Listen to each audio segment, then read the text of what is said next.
कार्तिक महात्म्य का तीसरा अध्याय। प्रेम से बोले कृष्ण मुरारी द्वारिकाधीश प्रभु की जय हो। पानी की उत्पत्ति की कथा। सत्यभामा बोली आप सभी काल में व्यापक और सभी काल आपके आगे समान है, फिर यह कार्तिक मास में सब मासों में श्रेष्ठ क्यों है? सब तीर्थों में एकादशी और सब मासों में कार्तिक मास को ही आप अपना प्रिय क्यों बतलाते हैं? इसका कारण कहिए। भगवान कृष्ण बोले, हे प्रिय, तुमने मुझसे बहुत अच्छी बात पूछी है। सुनो, मैं तुमको इसका कारण बतलाता हूँ, ध्यान से सुनो।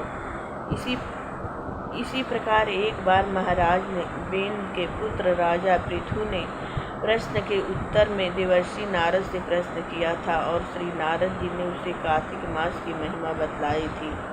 राजा पृथु के प्रश्न के उत्तर में देवर्षि नारद ने कहा था, हे राजन, एक समय शंख नामक एक राक्षस बड़ा बलवान और अत्याचारी हो चुका है। उसने अपने अत्याचारों से तीनों लोगों को कंप्यमान कर दिया था। उस शंखासुर ने स्वर्ग में रहने वाले देवताओं को जीतकर इंद्र आदि 10 लोकपालों के अधिकारों को छीन लिया।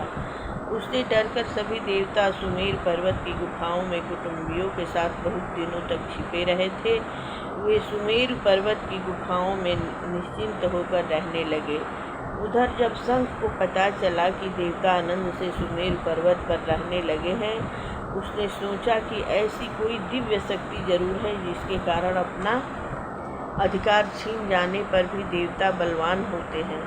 यह सोचते सोचते वह इस परिणाम पर पहुंचा कि वह सब वेद मंत्रों के बल से ही बलवान हो रहे हैं।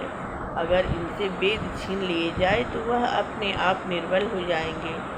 देवर्षि नारद बोले, ऐसा सोचकर असुर शंख ने भगवान विष्णु को सोते हुए देखकर सत्यलोक में वेद चुराने के लिए पहुंचा। उसको आता देखकर भगवान विष्णु ने उसकी नीयत जानकर उसके डर के मारे बीज मंत्रों के साथ समुद्र के जल में छिप गए। शंख भी वेद मंत्रों तथा बीज मंत्रों को ढूंढता हुआ समुद्र में प्रविष्ट हो गया, लेकिन न तो उसको वेद मंत्र मिले और न बीज मंत्र ही मिला।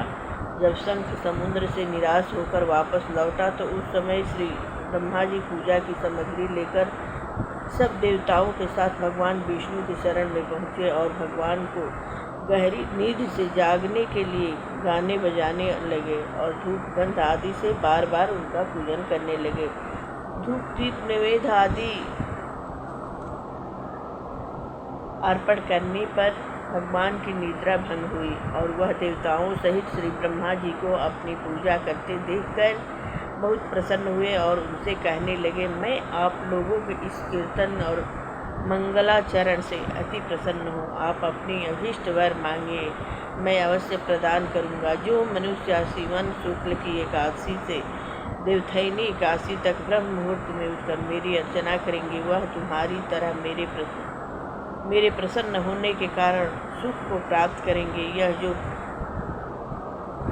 अर्ध आचमन और जल आदि सामग्री आप लोग मेरे लिए लाए हैं, वह अनंत गुणों वाली होकर आपका कल्याण करेगी।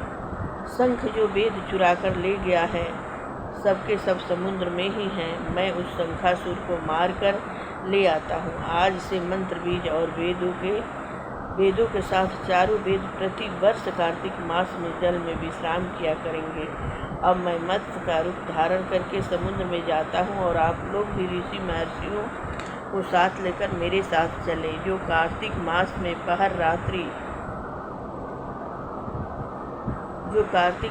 पहर रात्रि पहले स्नान करते हैं, वे निश्चय ही अक्षय फल को प्राप्त होते हैं। वह अज्ञात में अमृत स्नान का फल प्राप्त करते हैं। हे देवेंद्र, जो कार्तिक मास में व्रत करते हैं, उन्हें सब प्रकार से धन पुत्र पुत्री आदि देते रहना, उन्हें सब आपत्तियों से बचाते रहना। हे धनपति कुबेर, मेरी आज्ञा अनुसार तुम उनका धन धान्य बढ़ाते रहना, क्योंकि इस प्रकार का आचरण करने वाला प्राणी मेरा रूप धारण करके जीवन मुक्त हो जाता है। जन्म से लेकर मरणापर्यंत जिसने विधि पूर्वक यह उत्तम व्रत कर लिया है वह आप लोगों का भी पूजनीय है। आप लोगों ने मुझे कार्तिक शुक्ल एकादशी तिथि को जगाया है, इसलिए यह एकादशी मान्य है और मुझको बड़ी प्रिय है। हे देवताओं, यह दोनों व्रत नियम पूर्वक करने से प्राणी मेरे समीप पहुँचते हैं। इन व्रतों के करने से जो फल मिलता है वह अन्य व्रतों से नहीं मिलता। इसलिए हर मनुष्य को सुखी और निरोग रहने के लिए